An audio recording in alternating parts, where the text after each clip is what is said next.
we're here at Denali National Park, and we're here for the dog kennel show. This is the only dog kennel that the National Park Service has anymore. It's here at Denali. They train their pups. They breed their pups, breed them. Yeah, and they work them all year round, pretty much. Yeah. So we're excited about it. Ranger Emily is going to be doing the presentation, we heard. And it was cloudy this morning, and we were so depressed. And we get here, and the sun is out right now. How about that? It's good. Beautiful. So we'll show a little bit of the video over there by the kennel, see what happens. All right. See ya. I'm Mike. I'm Leanne. I'm Dawn. And I'm Glad. And we are in Alaska. We are happy to be here in Alaska. We want you to continue following our journey, and we'll put up videos as we go.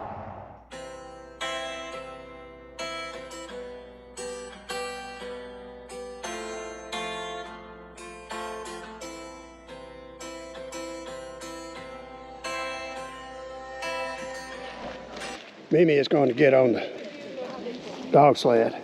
She's like a real musher now, isn't she?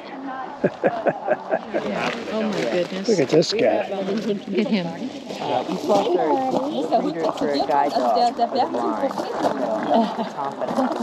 Found my dog. Yeah, there's no rhyme or reason to use that dog like Blitz here. Blitz is super confident, whereas his brother... Look at this guy. He's ready for play. That's Happy right there. That's Throne.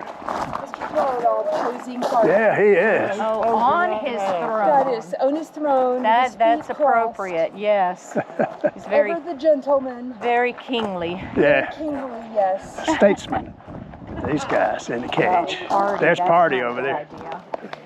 Good boy. Thank you.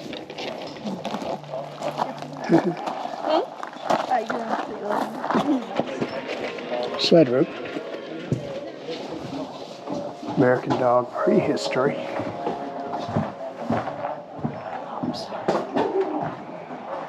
Got the Baskins and the dog.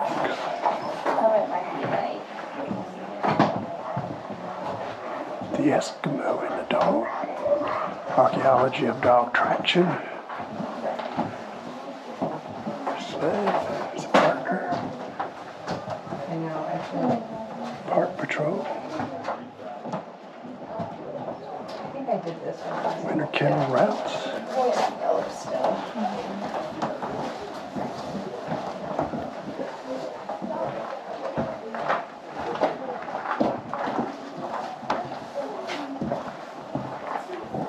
Ranger Emily.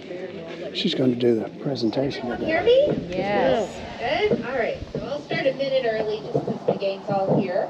Hello. Hello. My name's Emily.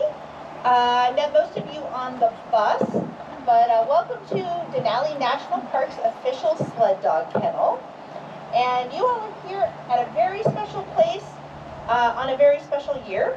So this is our 101st year of having a kennel in Denali National Park. Wow. We are the only kennel of working sled dogs in the whole NPS system. And we've had them for over 100 years, which is pretty amazing. Obviously, we're going to talk a little bit more about that story. And also, you all are a part of our history because we have been doing these demonstrations, the sled dog demonstrations, since the 1930s. Wow. So visitors just like you have been having a similar experience since the 1930s, which is pretty amazing. All right, so a little overview of what you can expect. So the presentation will be about 30 minutes. At about 10:25, 10:30, we'll...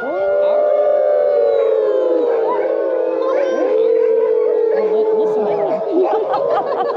I like to get a little excited before they It doesn't take much to get them excited. You may have known that they were a little bit sleepy, right? Yeah. So this is their relaxing time. In the winter, each one of these dogs ran 1,600 miles. So now they're just kind of chilling out, meeting people from all over the world.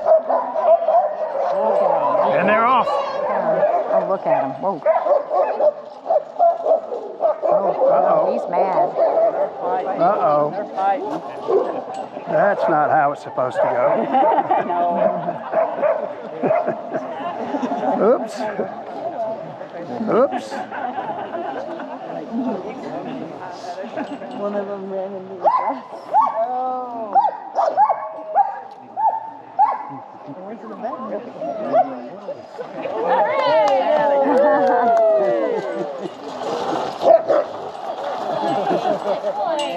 All right, can we give our dogs a big round of applause?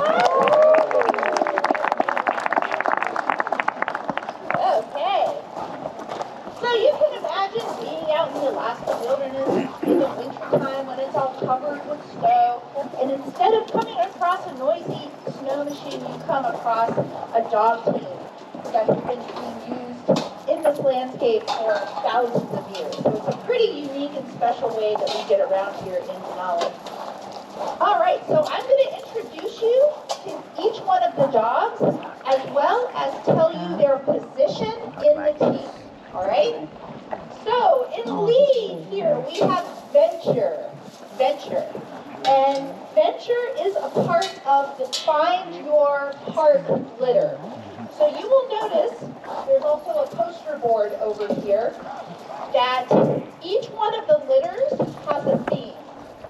And then each one of the dogs is named after that theme.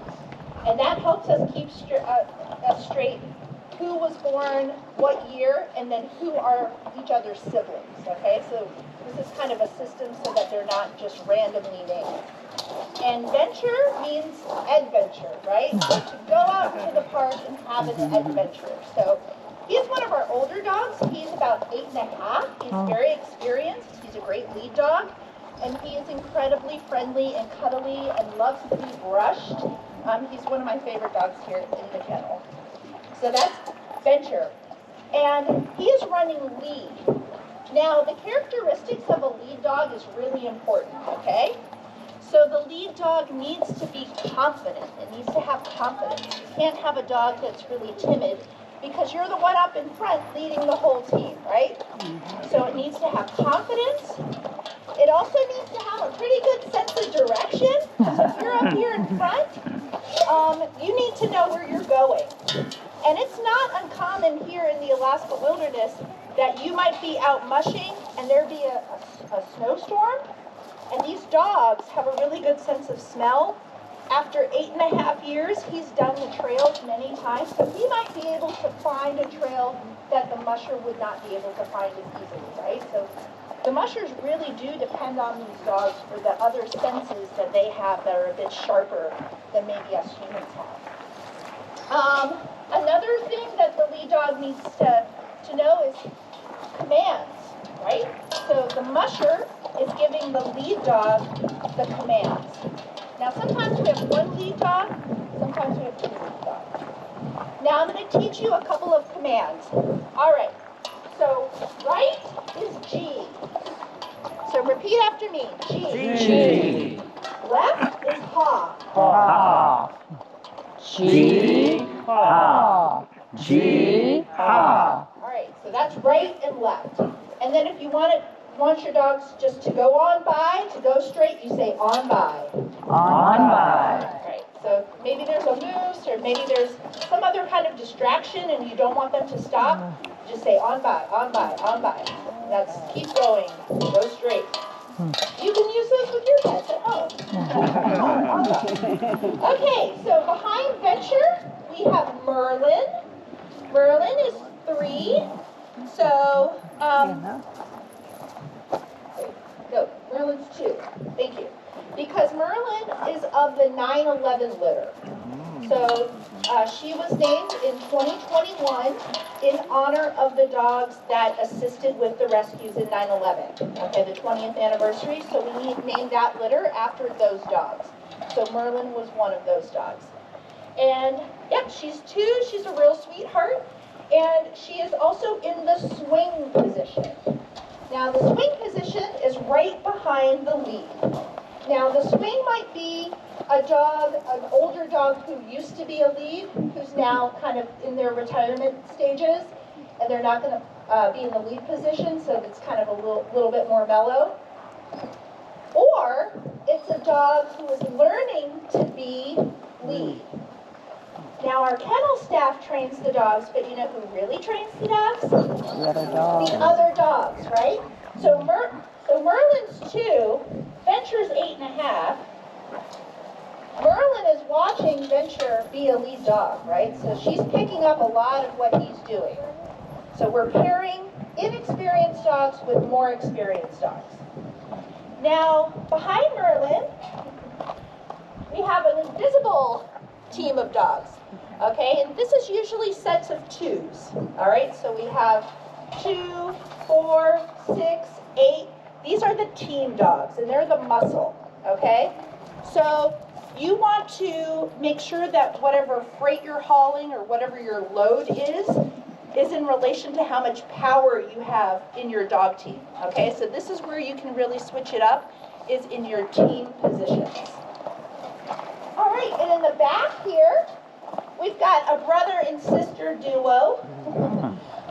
This is Elsie and Cusco, and they're of the Alaskan youth litter, okay? So the kennel put out a call to schools in Alaska to name one of our dogs. So Elsie is actually LC, which means Learning Center. And Cusco is short for Kuskokwim, which is also a river, a region, a peoples. So that's what they chose to name Cusco. So Elsie is the sister, Cusco is the brother, and they're running the wheel position. And the wheel position is right in front of the sled. Now, they're typically the larger dogs, not always, but they are getting the sled up and going, and then they're also taking the brunt of the weight once the sled is stopped. So these are our wheels. Okay, let's go over our positions here. Sorry, how old are they? 4. Yep, 4 years old. Yeah. Up here in front, we've got, what position is Venture? Lead. Swing. Swing. Yeah. Here? Team. And wheel. All right, so this is our dog team. So now between your commands and knowing the positions, you guys are ready to mush. Okay, we did something we said we probably weren't going to do. And that is to ride the shuttle bus up. And we're at the Savage River campground. Squeeze in a little bit, though. There you go. We weren't even going to come to Denali, really. We That's were right. Yeah. Right. Now look at us, we're having a blast. We're going to walk this trail. It's Savage River Loop. And it's about 2 miles. 2 miles. Round, all inclusive, in and out. So here we are, and here we go. And then ride the bus back. Ride the bus back. This is the trail looking back from where we got off the bus. And the river. On the Savage River. And I guess the reason why, it looks like a Savage. Moving fast. I have installed the DJ mic on here. Hopefully that's going to cut back on some of the wind noise. We're trying this out to just see how it's going to work. So hopefully it works for us. Got the 2 rock formations on the top of the mountain up there. Nice views. Up at the end of the trail on the first side. This is the end of the Savage River Loop Trail, and it's maintained trail anyway. So that's what it looks like. And that's what the 3 nomads look like after this strenuous hike. So the nomads have decided to climb this trail. So we're going to see how we survive it. It's really getting treacherous. Yeah.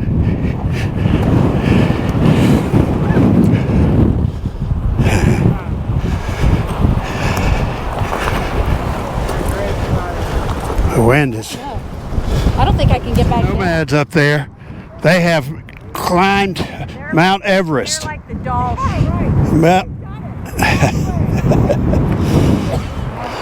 This is a pretty picture through here. We climbed up Mount Everest too, didn't we? Yes. We concluded our Savage River Trail hike, got on the shuttle bus and headed back to the RVs and left Denali.